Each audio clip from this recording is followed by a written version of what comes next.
Hello everyone, welcome back to Larry's Anything Goes. Hopefully you're having a great day. If you've been watching Larry's Anything Goes programming, you know that we are not only providing great financial intelligence content as much as possible by interviewing other financial professionals, professionals in the travel industry, real estate industry, etc. and so forth, but we provide various services when it comes to specific products that we sell, from anything that you would actually find on Amazon or actually at Walmart, etc. and so forth. And we are actually providing specific products due to today's current crisis and whatnot to ensure that we provide the right services and products that you need at a reasonable price when it comes to medical face masks, when it comes to hand sanitizer, and when it comes to latex gloves and things of that nature, and etc. and so forth, toilet paper, paper towels. But we have what you need. Also, family, don't forget that Larry's Anything Goes is a part of an affiliate marketing network known as Gold Standard Partners, where you have the opportunity to buy cryptocurrency and allow others to invest with you as becoming an affiliate marketing partner. And obviously, if they purchase a package with the program, you're able to make money off their package purchases and make money off of their crypto purchases and things of that nature. If you want to join, please follow the links in the description, and I'll give you a call as soon as you sign up and purchase a package, and we'll go from there. But definitely, it's all about the best way to make money moves is to have currency with one another and to ensure that currency is always being spoken of on all levels, so it benefits everyone and not just one specific person. That's a lot of things that people forget about. So think about joining the program and we'll be able to go from there. But if not, either way, it's always appreciated. And thank you for watching. And hopefully you guys have a great day and continuously make money moves so you don't live broke like a fool. Take care. As you can see, with our various products, we have our financial apparel. As you see, wearing There's Anything Goes t-shirt, financial intelligence is sexy, face masks, latex gloves, things of that nature, to obviously ensure the safety of you and your family all at the same time. We want to ensure that you get the best products and see the actual products that we're actually providing for you, and giving you another view of not only the shirts and the medical masks, but actually another view of actual latex gloves and the actual hand sanitizer. Because one thing we've learned throughout this unfortunate crisis is that we have to take more precautionary measures to ensure not only the safety for ourselves, but for our families. And having a great pair of hand sanitizers, latex gloves, and medical face masks will ensure that safety. And with all that being said, hopefully you guys will check out our online store. We have the various products that you see here. With a couple of clicks, especially if you're paying via PayPal, it makes life that much easier for you to purchase our various products, especially during this unfortunate situation. You see the apparel from Larry's Anything Goes. We have the medical products when it comes to hand sanitizer, latex gloves, medical face masks, and things of that nature, and various other products. So please check out Larry's Anything Goes. Support small local businesses. We greatly appreciate it, and hopefully that you have a good day.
How goes the family? How goes it? Welcome back to Larry's Anything Goes. Hopefully, you guys are having a great and exceptional day. It's Sunday evening, and I think this week I'm going to be doing something different. I think I'm just going to be going live more. If you've been a part of my channel, you know I usually make. I will continue with my word of the days because I like to start off the day on a positive note. But I think this week I might skip writing a blog about the videos that I usually sorry if you hear the background noise. My neighbor decides, of course, as soon as I go live, that he wants to turn his little midlife crisis toy on. But anyways, I digress. But yeah, so I think I'll have to go live more this week. I might have some more time on my hands to do it. So instead of putting my time and energy towards writing a blog and then turning it into a blog, I think I just might go live more this week and go from there. But let me know in the chat room, man, how you guys' week has been going. Hopefully everybody's had a great weekend. It's been a heat wave all over the country. Higgity hot, hot, hot, muy caliente, todo el mundo, all over the world. So, it is what it is. But so today's topic is quote unquote controversial. I'm before I even go into giving my perspective on it, let me know what you think about the subject matter in the chat room. I'm going to say I'm not homophobic on any level. I don't care if you're gay. One of my favorite uncles, and I'm not trying to sound like that person, but this is very true. Rest in peace to Ashley Langley. My favorite uncle, who was homosexual, was a great mentor to me. He looked out for me. He was a great male figure in my life. Like I had very because my father was not alive because he passed away when I was 3 years old. But I had various different male figures in my life. My mother made sure to have masculine energy in my life. And my first encounter with a gay person was my uncle. Um, and I was able to learn from him, and any prejudices that might have been going around, this is back in the 90s, I never listened to him because me, yeah, I guess in a sense you could call me Mr. Martin Luther King because I judge people by the character, not by who their sexual orientation is, sexual preference, not who their race, not who the religion. If you're a good person, you're a good person, so you're all right with me. I don't need you, because there's enough fake people in this world. So if you're a good person, you're all right in my book. So I'm starting off there. If you disagree what tonight's topic, that is your right as a person to do that. I'm not going to knock it. I'm not going to argue about it. I'm just going to get my perspective on it and go from there. But anyways, I digress. So we live in the cancel culture world today. We live in a world where if you say something about anybody, you can get canceled and people get offended, and people will protest in various different ways, and you have the right to do that. I'm not mad at that, but I think we live in an overly sensitive culture nowadays. Because even so a great example, when people make jokes about black people, I'm a black man. As long as you're not calling me the N word and whatnot, just like you're not calling somebody else any really racist, derogatory word, I don't mind you cracking jokes about black people. Okay. I remember years ago, I was with my woman at the time, and I remember that we were at a comedy club in Ontario, California. And I remember this one guy, I think he's of Filipino descent. He was cool, but he was corny at the same time because he had a lot of various different, he was one of those comedians that did a lot of different characters and whatnot. And I give him credit. He was great with his characters, but it was a very, very boring show. And the person who saved the show was this Italian white dude from, you could tell he's from New York, okay, or New Jersey.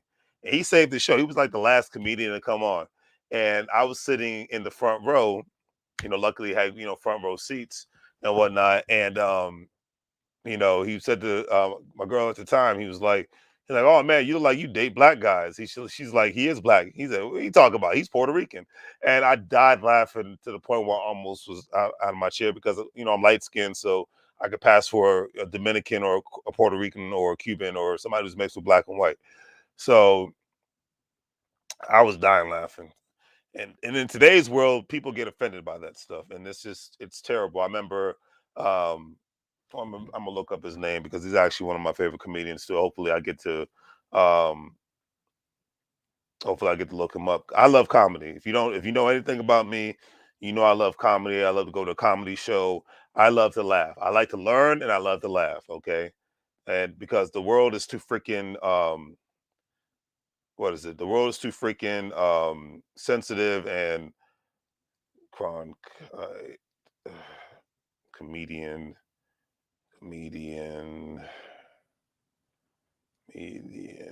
There it is. Alfred Cronkite. That's the name. That's his name. That's his name.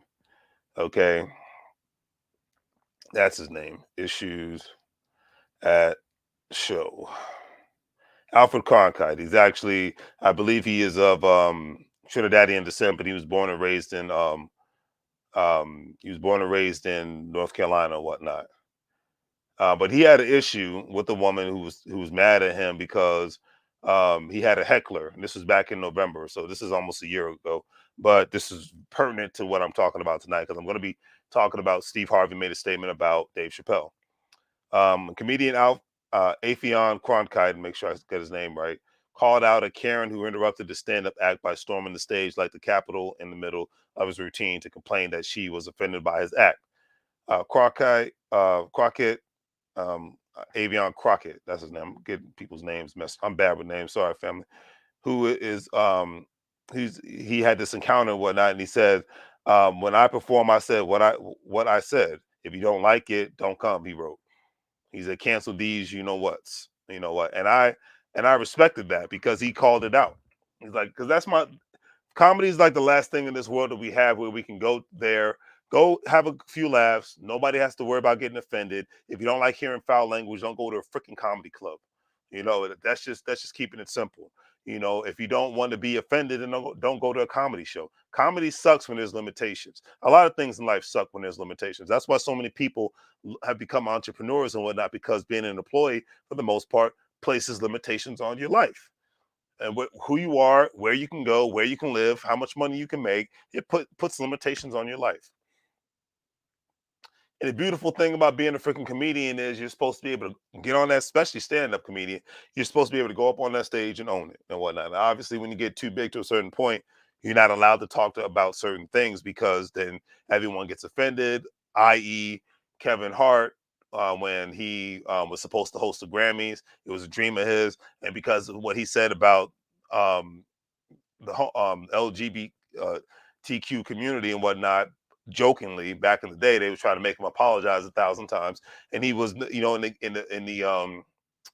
the words of Game of Thrones, he was not going to bend the knee, and I respected that. He stood on his as a man, even though his comedy now, he's getting older and he's getting more mature. So I get that everything has to change, but his comedy now is not as funny to me as it used to be. I've seen his latest stand up. I think Kevin Hart's a smart man. I love what he's doing. And remember, just because I don't agree with something or like something does not mean I'm hating on anybody.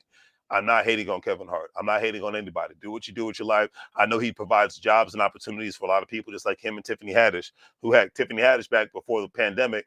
I had the pleasure of meeting her and almost knocking her down because she was blocking the men's room. I didn't even realize it was her until like 2 seconds after staring at her. And she pointed, I was like, oh, okay, cool. I wanted to use the restroom before the show started. But because I know before the pandemic, I used to go to like 4 or 5 to 6 comedy shows a year. This year alone, I've been to, was it uh, one, two, yeah, one, two, three, four, five, up to 5 already this year, and I plan to go to more. But anyways, that's besides the point. My point is, at the end of the day, it's easy to get offended by anything. It really is. But that's the one thing, and Godfrey says this a lot, and I have to agree with him. There has to be something in this world where people can release and not have to worry about being uptight and worry about what everybody says and whatnot. Okay, I'm from the DMV area. It's uptight country, regardless if you live on the Maryland side of the river, Washington D.C. side of the river, or freaking Virginia side of the river. Okay, um, and a lot of people have their conservative mindsets. I'm not talking Democrat or Republican, but they just have their conservative mindsets where they cannot wait to get freaking offended by anything, by the way somebody dresses, by the way somebody talks. And for me, it's just not a comfortable position to be in on a regular basis. So to go to a comedy show and feel like that, there's no point of going to a show anymore. And that's real. And as the song says, I stand on that. It's like, I would never pay to go see a comedy show if I had to worry about what somebody, if I was can't wait to get offended by what somebody says on that stage, you know. And I would never heckle a comedian because what they do is very hard, and I got a lot of love and respect for what they do. Heck, the fact that Ti is doing it now, and he says I think he's just been doing it for like a couple of years now, a couple of months now, and he's like, I've made no money off of it. Matter of fact, I've lost money because I've been focused on being a good comedian. He mastered being a good actor, he's mastered being a good rapper. Now he wants to master being a good comedian. And be a good comedian, you have to get on stage. It is what it is. We have the internet comedians today, and they do a great job, but being on social media live and then being in front of people on stage and whatnot, it's a whole different animal, and everybody knows that. But so anyways, Dave Chappelle. Let's get to the nitty gritty because I'm not going to be on here all night. But Dave Chappelle has had his issues with the LGBTQ community. I'm not taking sides here. All I know is there's a lot of comedians that I don't find funny. There's actually been some comedians that I find disrespectful. But the crazy thing is, I'm not going to go out of my way because their existence doesn't affect my life. When it comes to any sort of discrimination and whatnot, unless that discrimination happens happens to be towards controlling people how they make a living, where they can live at, then I don't care. You can have your opinion all you want. You know what I mean? My family's from the South. I grew up in the DMV area. No matter what part of the world you live in, you're going to deal with some sort of discrimination and racism. That's just the reality of the freaking world. I don't care how many spirituals are saying, people saying, I don't care how many laws are passed. That's just the reality of the world and whatnot. Okay. From a liberal state to a conservative state, all that stuff is so irrelevant, especially in today's world. Okay. But my point is, at the end of the day, to not like somebody and to want to you say, okay, I'm not going to attend the show. Speak with your money. You ain't got to speak on social media. Speak with your money. You ain't got to always protest. Speak with your, like I heard about Dave Chappelle, people walking out, or all the workers. He had to cancel the show because all the workers there said they weren't going to work that night because they don't like Dave Chappelle and whatnot. And hey, they have every right to do that. Me as a owner of a establishment, I know I probably would have fired everybody, but that's just me. I'm like, you can be replaced. So especially in today's economy where you have companies laying people off, but that's just me. But I digress. But Dave Chappelle, he's the thing I respect about him. You can love him or hate him or not. But the thing about Dave Chappelle and people like him, um, when your money is right, and you can, like I said, love this or hate this, but this is so American, and I love it. When your money is right, there's a lot of things you can do. There's a lot of things you can say. But when your money is right and whatnot, you have more of a chance to be who you truly freaking are. When your money's right and when your money's tight. And I could not put that any other way. When your money's right and when your money's tight, you have an opportunity to live life on your own terms. Dave Chappelle lives some small town in Ohio. He has acres of land and whatnot. He's built his own little world. He's making moves. He's helping other people, put other people on at this point in his career. So he can basically do whatever the heck he wants to do. I admire and I respect that. You know, I admire and I respect that. He honestly he could retire now if he wanted to, and just do live his own life and whatnot. But he's basically just working now because he wants to. And I always say to people, look, because when people love, like especially in today's world, it makes me laugh when people want to argue over politics or their stance on a social issue. Remember, in the United States of America, everything revolves around money. And I look at the economics first before I look at anything else. I could care less about the politics. I look at the economics because Democrats and Republicans got bills to pay just like the rest of us. And trust and believe, whether they're in office or they're serving on somebody's board, their money and paper is going to be right, and they're going to get those freaking tax write-offs before anything else. Before they put out a nice speech about abortion or about welfare or about anything about the police department. Their money and paper is going to be straight. But most people just want to focus on everything else but that. But because it doesn't get more American than that to talking about making money moves. But what do I know? So, anyways, so Steve Harvey, I read this article last night, and I said, let me talk about it for a little bit. I wanted to give my perspective on comedy because I love comedy. Um, it's a craft that I have a lot of respect for. I've been going to see comedy shows for over 10 years now, and I actually wish that I had the gall to come up and do an open mic and whatnot. Because I remember the first time I went to an open mic, it was actually in Houston, Texas. I don't think that place is open anymore. It was a cool spot though. a lot of college kids, and I had a lot of respect for them. Everybody was cool. It was a diverse crowd. You had a brother who was hosting the night. You had an Asian guy that was there. You had a Mexican guy that was there. Some young white guys that were there, and I loved it. And even the one guy who was doing his first open mic, I think he was like I think he was 21 or 22 years old. And my man, I could tell he was nervous as hell, but my man was killing it. He was actually doing better than the seasoned comics and whatnot. You could tell he'd been practicing the jokes and whatnot. I was dead laughing and whatnot. So I loved it. It's like that's to me like that. I respect the art because the guys was like, because they asked me, "Do you want to go up tonight?" I said, "Go up and do what?" I came here to see a show. They're like, "Oh, you can put your name on the list and whatnot if you want to do a slot." You get, they said, I think you get like 3 or 4, 5 minutes, something like that. I said, "I'm not a comedian. I'm ooh no. I go up there look like a fool. I'm a cornball when it comes to me cracking jokes. I got a weird sense of humor, but I know I'm not a comedian material because it's something I don't want to do. But anyways, I that's why I have a love for this art. So that's why I've studied the art a little bit, and that's why I'm giving my perspective on this art.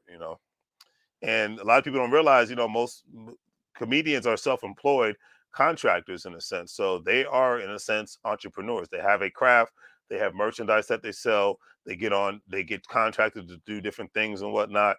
A lot of times the smarter ones have to create their own tours, and that there's a business involved. And obviously, hopefully they put themselves in the LLC, S Corp, whatever have you.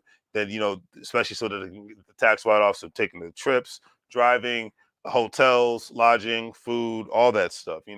It's just everything boils around the money. Excuse me, in the economics. So Steve Harvey claims that Dave Chappelle is the only comedian who can say what he wants. As far as being one of the biggest comedians, I tend to agree. A lot of the lower level comedians that most people don't know about, yeah, they will say whatever they want, because they're not out in the public like that. Like Dave Chappelle has more freedom than Kevin Hart does. That's the best way to put it. Dave Chappelle has more freedom than Tiffany Haddish does. Dave Chappelle has I mean, you name any other top-notch comedian that's making a movie, that's in movies and whatnot and on television shows. If you want to get those deals, you gotta, toe the line. Just like, and it's not even saying anything derogatory about Hollywood or any other industry. That's just how it works in any industry that you work in. You can be a CDL driver, you could be work at a financial you in the financial industry at a bank, Wall Street, Walmart, McDonald's, whatever job you have to toe the line. You have to do what the bosses say, as long as it's not illegal.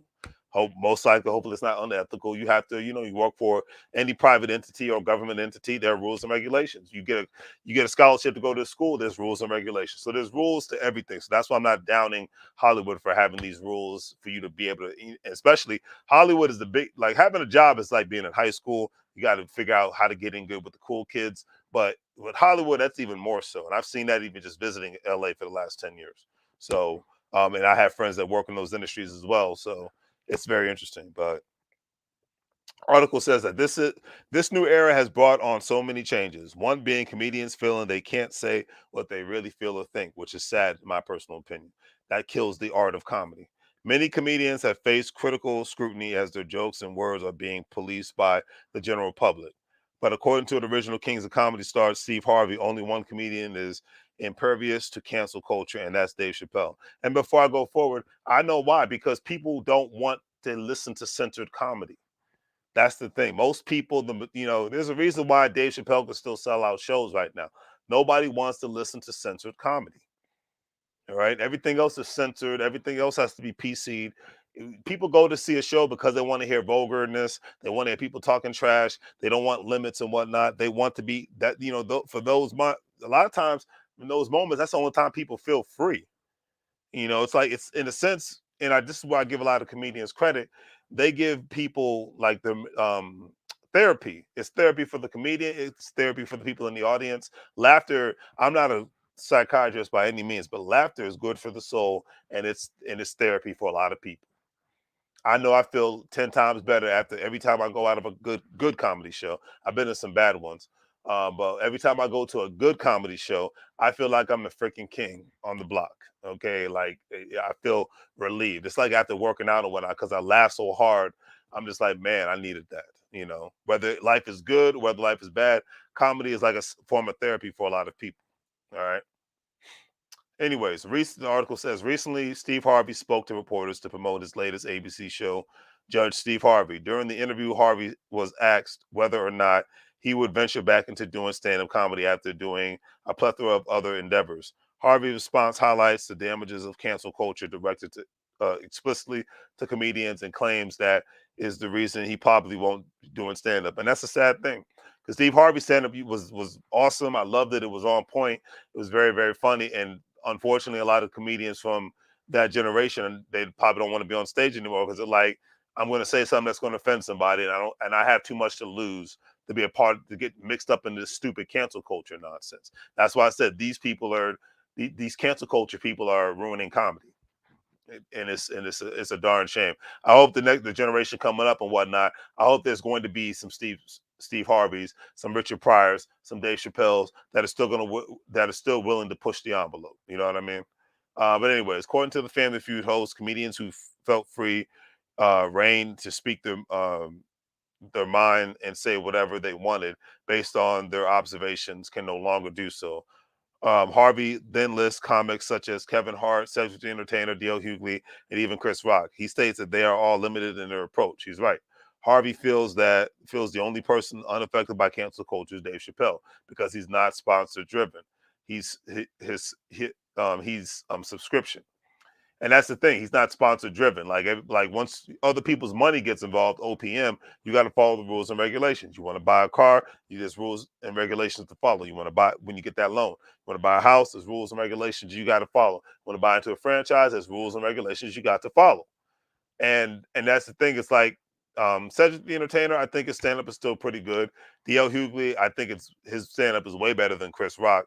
Chris Rock, nothing personal, but your stand up has kind of been deteriorating for the last couple of years. I think the Will Smith slap that was heard across the world was probably one of the biggest things to happen for you and uplift your career and whatnot um, because a lot of times because the limitations on your comedy and whatnot and who you are, it kind of kills the whole. To me, it kills the craft of comedy and whatnot. It's basically like if you think about during medieval times and whatnot, you had the comedian that had to get dressed up like a clown and whatnot and had to basically entertain the king and the royal family and whatnot. That's the best way to describe it. Queen, prince, princess, and whatnot to make these people laugh.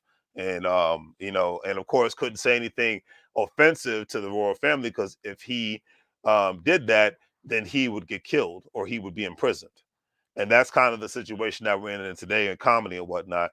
Because to me, it's like, I mean, because I'm just going to be real. If I feel like I always got to be on my P's and Q's when I'm around you and I'm not getting paid to be around you, then 9 times out of 10, I don't want to be around you. That's just because I'm respectful of everybody. But if I'm in an environment where I'm like at a cookout, I'm having fun, and I always got to worry about what I say around you, then there's no point in me really being around you. I might as well be at the house. And the pandemic has taught me that in so many freaking ways. I might as well be at the house if I always got to worry about if I know me having a conversation with you, regardless of who you are, and you immediately get offended by any little simple thing or whatnot. I feel like I'm an uptight office environment, and I might as well go home. So that's what work is like when you're doing business. Yeah, you're supposed to conduct yourself in a professional manner, absolutely. But when it's time to have some fun, kick back and relax, and that's the whole idea of going to a comedy show is to kick back and relax, then there's no point, and I can't do that, then there's no point of being there. So that's why I respect Dave Chappelle and any other comedian that says, hey, I'm going to speak my mind. If you don't like it, oh well. you know I remember DL Hughley. It was surprised to see his name in here, but he says, look, I'm going to joke about you if you're gay. I joke about everybody. He said that if you want to get treated equally, I remember he said this, if you want to get treated equally, everybody, the thing about comedy is everybody gets made fun of. And the movies that I came up in the 90s, this is what's wrong with Hollywood today. Everybody got clowned on. You could be black, white, Hispanic, Asian, homosexual, and whatnot. You got clowned on. Jokes were made on a regular basis. Okay. And that's to me equal opportunity. If I can't clown a joke with you and you can't wait to get offended, then I gotta go. Because I got nothing against anybody. And there's stereotypes in every freaking genre of life, every aspect of life. There's a stereotype. Are all of them true? No. But a lot of them are funny. you know, Are all black people criminals and whatnot? No, they're not. And it's like all Hispanics illegal immigrants and criminals? No, they're not. Are all white people redneck racist? No, they're not. Are all people in the homosexual community, are they praying and destroying civilization? No, they're not. I've worked around plenty, like I said, members of my family, some of the best people on the planet. I got nothing against anybody. Only people I don't like are jerks, and jerks come in all colors, sizes, and flavors. Okay, I don't like bullies. They come in all sizes and flavors and sexual orientations and whatnot. So that's my 2 cents on that. But I'd have to agree with that at the end of the day. Steve Harvey mirrors comments similar to that of many comics who have expressed the same sentiments. In May 2021, Chris Rock made an appearance on The Breakfast Club where he shared that cancel culture has made everyone become safe. The He says, "I think I love my wife." Actor shared his belief that the reason for uprising of various unfunny shows, comedians, and movies is because everybody's scared to make a movie, and make a move and whatnot. And that's true. And that's why, to me, because of cancel culture, that's why a lot of these movies and shows suck nowadays. So I say I don't even watch that many movies or television shows of the day because they're freaking boring. They're not that funny. Everybody's got to be on the P's and Q's. Article says when everyone gets safe and nobody tries anything, things get boring. Took the words right out of my mouth. When everyone gets safe and nobody tries anything, things get boring. That's why you got all these freaking comedy specials that's on Netflix, and 90% of them suck. All these freaking new shows that are on Hulu and Netflix, and all of them suck because everybody has to be safe. I just calling it like I see it. However, Chris Rock also had a message for those who actively pursue the cancellation and censorship of comedians and other entertainers. As per the comedian, comics already feel the brunt of instant cancellation when audiences don't laugh at their failed jokes. But when you try to constantly edit what audiences should or should not hear from comics material, it's disrespectful to the audience. I couldn't agree with that statement more. Outside of Dave Chappelle, one of the latest comics to continually be scrutinized for his material, Kevin Hart has been canceled multiple times. I don't know why. If you recall, Hart was announced to be the host of the 2019, I'm sorry, it was the Academy Awards, not the Grammys. However, past quote unquote homophobic tweets resurfaced on social media. The actor and comedian stepped down from the backlash. He refused to apologize as he claimed to have addressed the issue multiple times in the past. I'm not mad at him. While that was a rough patch in the actor and comedian's career, Hart is currently the highest paid comedian. He continues to be in high demand with new films, television shows, and other ventures. Recently, Hart had words for those who participate in cancel culture, stating that they should shut up. Amen to that, Kevin Hart. However, Hart agrees that someone should face the consequences if they do something truly damaging. I couldn't agree with that statement more. Real talk. I could not agree with that statement more.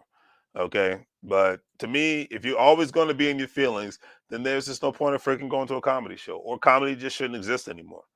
Because like I said, a lot of these freaking shows, a lot of these freaking new, it's like it's funny now when I watch something from the '90s and early 2000s and whatnot. I'm like, yeah, I guess that wouldn't fly in today's world, but that's why I still watch this stuff because it was funny and whatnot. So that wasn't the everybody gets overly sensitive over every freaking thing. D.L. Hughley gave his thoughts on the matter as well, saying during the conversation, um, D.L. Hughley said that no comic should be reckless in their approach. Instead, they should be intentional with their material, but no subject should be off limits when it comes to comedians because we don't function in society that way. Exactly. All right. If you want equal opportunity, you got to be able to take it. It is what it is. I love when somebody said, especially when a white person says some black jokes and whatnot. And sometimes it's funny when black people tell white jokes all the time. It's funny. Okay. I was at a Sheila King show in Houston, Texas, last week. Matter of fact, it was last Thursday, and I remember Sheila King, he had me in tears. He gave a shout out to my mom. He had me laughing my butt off, and he said it was 90. The audience was like 90%. 85 to 90% black, and the rest of the audience was a mixture of Hispanic and Caucasian people. And he said, "Okay, I see we have some white people in here. So if things we're about to go, if things get a little crazy, everybody in the audience is Puerto Rican. All right, we all died laughing. Okay, so if you never seen Sheila King, great guy, funniest, all get out, nothing but love and respect. All right." The article ends on this note saying newcomer Jess hilarious, known for her famous "Just with the Mess" skits on Instagram, came under fire multiple times. Some fans attempted to cancel her for racial profiling or alleged homophobia. After constant ridicule from social media detractors, Jess Hilarious made a video speaking up against cancel culture and criticizing them for attempting to remove everyone who has a platform. However, her comments on cancel culture has some trying to maintain her supposed cancellation. Just Hilarious continues to thrive, though, as she's since been on television shows like the short-lived Fox sitcom Real, as well as Wildin' Out and Nick Cannon's new daytime talk show. Many have constantly tried to cancel Dave Chappelle as they believe he has something against the LGBTQ community. Trans rights activists and others develop protests to remove his specials from Netflix and cancel his shows. Dave Chappelle, however, continues to prosper, sold out shows, and his high charting specials. Following the backlash of his most recent special, Netflix, The Closer, Dave Chappelle had held a sold out show at the Hollywood Bowl filled with multiple celebrities. Within the show, Chappelle received a stellar welcome by a standing ovation from adoring fans, and elated Chappelle then declared that if this is what cancel is being like, I love it. I love it and I respect it. You know, it's like you don't have to like somebody, but they're gonna when there's a need for people like that, they're gonna thrive. And I can't put it any other way on that aspect. There was a need for Dave Chappelle, and they're gonna thrive and whatnot. So that's why I laugh. In my personal opinion, at this point, cancel culture is just a myth. It doesn't really exist. It's just something that makes people feel good and stuff. Makes people feel good, and because it's enough. Most adults are like, look, I want to laugh. I don't care if you talk about who I am. There's even been trans comedians and whatnot that have spoken up for Dave Chappelle and like, hey, everybody can get a joke. Everybody can get it. And to me, there's nothing wrong with that. So I leave it at that. And I think at the end of the day, we all just need to stop being so what's the best way to call it? Uptight. I'll say that. We need to all stop being so uptight and enjoy freaking life because life is too short. And if you get offended by something, turn it off. There's plenty of things on social media I don't like. I just go past it or block it. There's plenty of TV shows and commercials I don't like. I move on with my life. In the infamous words of Larry Flint, who had Hustler magazine, he said, "Look, you don't like Hustler magazine, don't buy it. Don't buy it." There's plenty of things that I do find offensive and whatnot in regards to African Americans and whatnot. But the best way to protest is not spend your money with people. There's a reason why the Montgomery bus boycott worked. It wasn't because of songs and prayers and whatnot. And I'm not dogging anybody's religion, but I'm just going to call it out like I see it.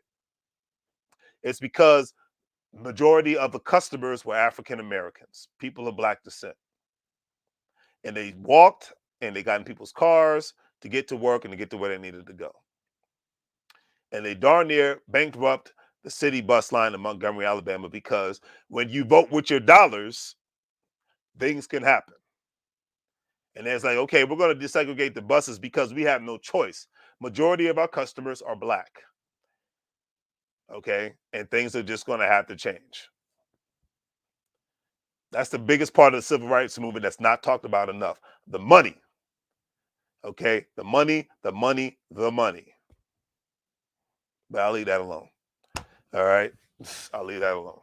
So do the great thing for your thing. Like I said, I wanted to get deep tonight because, like I said, I got nothing but love and respect for everybody, and I respect your feelings, even if we agree to disagree, because that's what adults can do.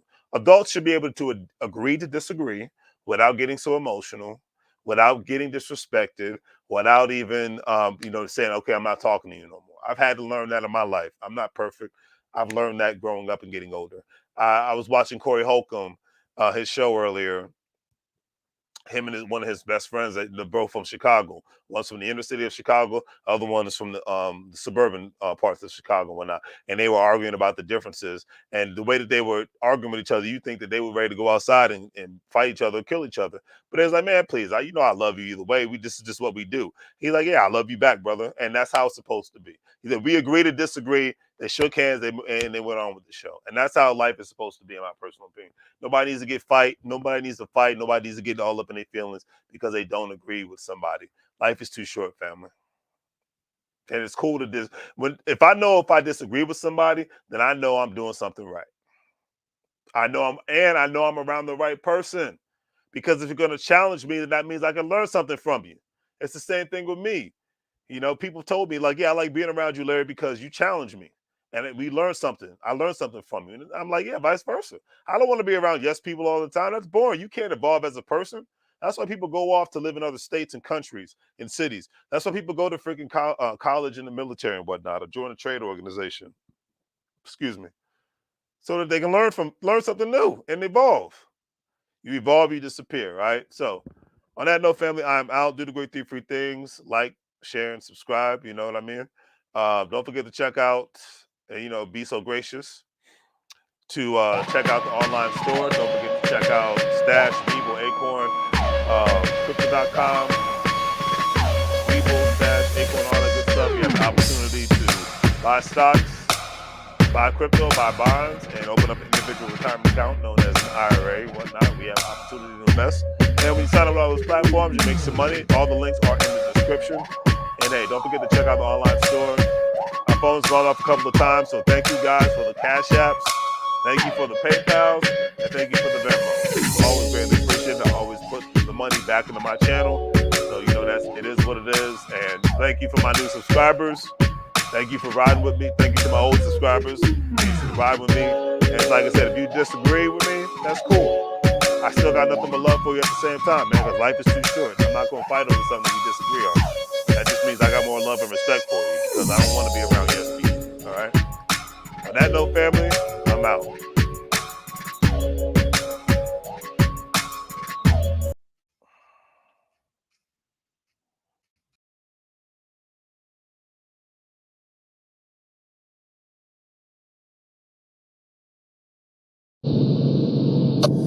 Mike, now.